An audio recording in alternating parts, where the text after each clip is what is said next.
प्राचीन काल में एक शक्तिशाली राजा था जिसने अपने पराक्रम से अनेकों युद्ध जीते और विशाल साम्राज्य स्थापित किया।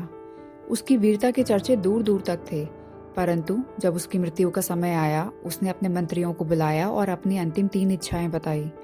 राजा ने कहा, मेरे अंतिम संस्कार के समय मेरे हकीम जिन्होंने मेरा इलाज किया था, वही मेरी अर्थी को कांधा देंगे। मंत्रियों ने आश्चर्य से पूछा, महाराज ऐसा क्यों? राजा ने उत्तर दिया, ताकि मेरी प्रजा यह सीख सके कि संसार के सबसे बड़े वैद्य भी मृत्यु को नहीं टाल सकते। जीवन और मृत्यु केवल ईश्वर के हाथ में है। राजा ने अपनी दूसरी इच्छा बताई, मेरे जनाजे के रास्ते में मेरे खजाने की सारी दौलत, सोना चांदी रत्न सब फैला दिए जाएं।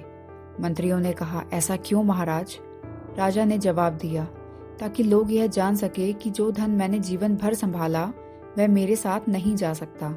जब मृत्यु आती है तब यह दौलत किसी काम की नहीं होती।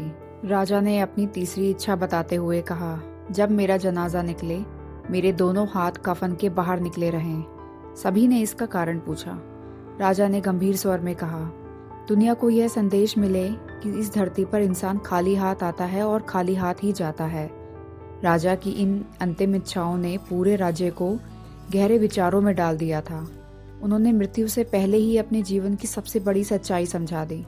मृत्यु सबको समान बनाती है। धन और वैभव का कोई मूल्य नहीं है और अंत में केवल अच्छे कर्म ही साथ जाते हैं। जीवन में धन और वैभव महत्वपूर्ण हो सकते हैं, लेकिन असली संपत्ति अच्छे कर्म और संस्कार होते हैं जो हमें मृत्यु के बाद भी लोगों के हृदय में जीवित रखते हैं। For more videos, please like, share and subscribe.